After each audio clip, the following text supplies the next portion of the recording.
It's kind of a lot right now. Still working on a lot of things. I come here early every day trying to get my paperwork done and trying to set up my play call sheet and figuring out who goes where and making sure every kid has this, making phone calls. It's kind of all over the place, kind of a chicken with his head cut off at the moment. But I think once I get everything that I have situated, I'm kind of close to it right now. It's been a little stressful, but it's been good. At this point, what looks like the team's biggest strength? Right now is speed. All those guys, the young guys, I got nothing but speed on my team, in crucial positions too. So it's looking like speed for us right now. What part of your game do you feel like you most improved during the off season? The ability to get down the plays quicker, and in my position too, the wide receiver. Most definitely my throwing and my accuracy on my throwing, and Coach Hoag's been working with me a lot on the QB position, and I'm grateful for that, and I'm ready to execute this year. Not only are you at a different school in a different town, you're also playing a different kind of football. So Yeah. How are you adjusting to Chiloquin and the 8-man game? It's different from 11-man, way different. Only having the 3 linemen there and 2 receivers, it's way different than. But I don't think it'll be a challenge. More room, more room to work with. My agility and how to be quicker and trying to make a play. You take over as head coach after 2 seasons as Ron Schroeder's assistant. What did you learn from him that you're going to use? I learned to never give up, even in the tough times. He took over at a time when the football program was in peril and didn't have a coach, and no one stepped up, and he stepped up into that role, not really knowing fully what it was he was getting himself into. But when I came onto the staff, he really taught me never to give up, no matter the odds, and always be a learner of the game and try to help these boys out, not only in football but in life, because we both come to that agreement that it was a very important thing. And sports is only here for 4 years, but the lessons and the atmosphere that comes with football is with you for life. Having said that, how will the Brandon Hoaglen Panthers be different from the Ron Schroeder Panthers? I think just a little bit more structure. Like I said, Ron had come into a situation where he'd never had done coaching before, and that's no knock on him. He came in and he did awesome. He did a good job.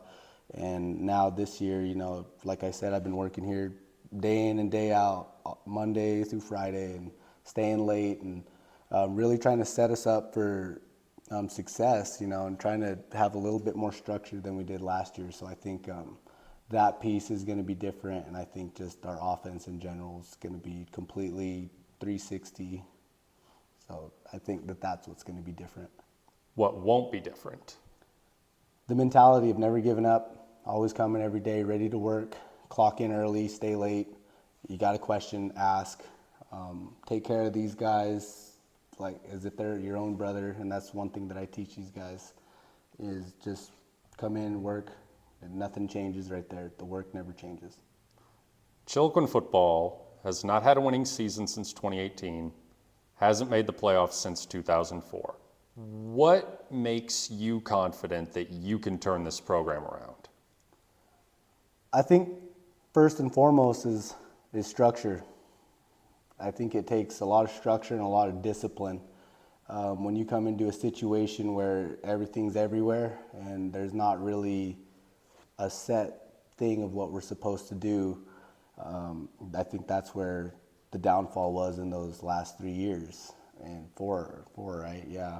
But it's just structure, and then letting these boys know that they are playing a sport, and one big thing that I tell them is you commit to something, you commit to it 100%. I know everybody wants to play basketball or they just want to do just track or anything like that. But I tell them, you come here to learn, come here to help the team out. And I think what that entails is it starts with structure and discipline. So I think in order to get to that next step of playoffs, and I really hope to get there, and I know that it takes one step at a time, and one thing that I teach these boys is patience. Got to be patient because it doesn't happen overnight. Success isn't overnight. Playoffs, state, that's a ways away right now. We got to take it a game at a time, one day at a time, one practice at a time, and one moment at a time. And I believe if we do all those things and we have the structure that we have and we learn the way that we're learning, we can get there. All in all, what will it take for you to be able to look back in November and say, we had a great season? I think for one, a winning record would definitely say that. And two, if you don't have a winning record, one thing that you can look back on is what were the good moments? What were the plays that stood out? What were the moments in games where we look back and we're like, hey, we didn't give up on this piece. Hey, this worked here. Hey, that worked here. And trying to highlight those in an efficient manner and being able to hey, we didn't make playoffs. Hey, we made playoffs or whatever, what have you, looking back and be like, we still did good things. So I think for me, a great season is just making sure that all these boys finish out and they can put up numbers in any given chance that they get.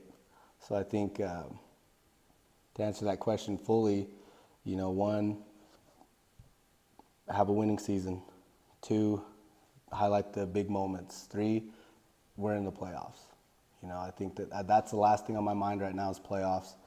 First thing, just trying to get these guys right. And I think that's, when I look back, I know that those are the three things that I'm thinking about, that we had a great season. Which of your players do you think are poised to have a breakout season? I think Micah Hescock, last year he showed some really good stuff for us as a receiver and as a cornerback. And for it being his first year, you wouldn't have known it by his third game. First game, get those jitters out, you get hit. Second game, you're starting to get the hang of things. And third game, he's got it down. And I think that kid has hands of a 4-year vet, like he's been playing his whole life.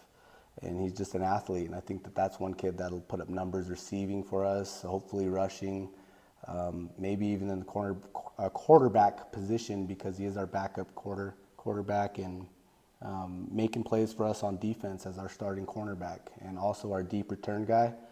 Kid's got wheels, and when he gets up and goes, he can go. Another player I'm thinking that will have a really good season is Horseman. Horseman is a speedster. He's picking up the offense really fast. He can throw the ball really accurate, and I think that's one thing that was missing last year and the years prior.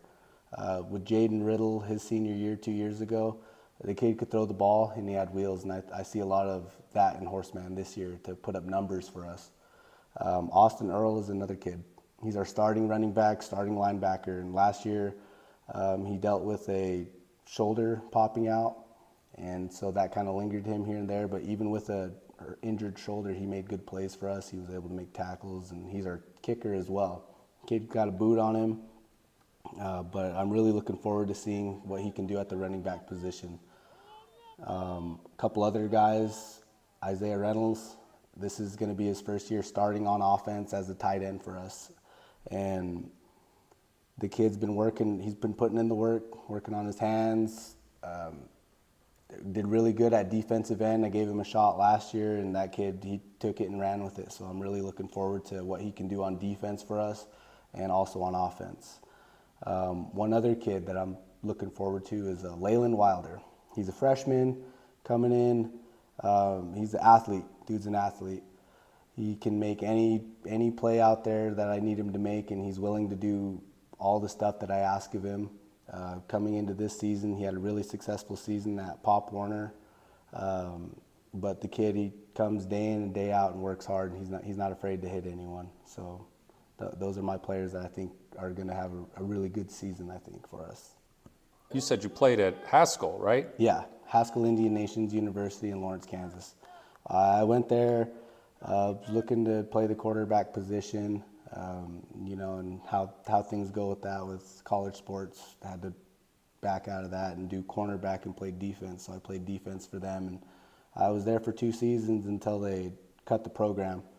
But I learned a lot under Coach Brewer, Coach Holder, Coach Cheese, and it was a lot of fun, you know, and I think it really helped prepare me for this moment. And a lot of my teammates that I went to school with and played with at Haskell are now coaching, you know, and those are some of the guys that I reach out to just for this, like, hey, what are you doing with your program? Hey, what do you got going on? Hey, man, you know, is there any pointers you can give me? And so having those connections right there has really been crucial for me in this transition into head coaching.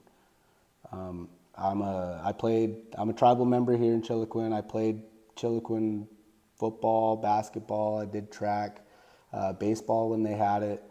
You know, have the all leagues and all that, you know, not to toot my own horn, but, you know, I think I bring that kind of aspect to this, you know, accolades behind what it is I'm talking about, because it's hard to learn from somebody, especially if they don't have a background in the things that they're teaching, you know. And me, first league, you know, in football on offense as a returner, on defense and all that. So, you know, I think that really resonates with the boys, especially being Native American, and some of the Native American kids on our team, or the Klamath tribal members on our team, you know. It really resonates with them because a lot of their parents and aunts and uncles have those same accolades, you know, and teaching them. But I think that I bring that aspect of it, you know, to this team, and that it's different, it hits different. And that connection that I had at Haskell has really helped out a lot right now. Like I said, with the coaches, just trying to learn this stuff, you know, because it is a difficult transition, as I said earlier. All right. Anything else you want to throw in there? Hey, just watch out for us, because you know what? I mean, we've been having losing seasons, but I think this year is going to be different, and all those teams that we play in this year, they're going to find out that we're different.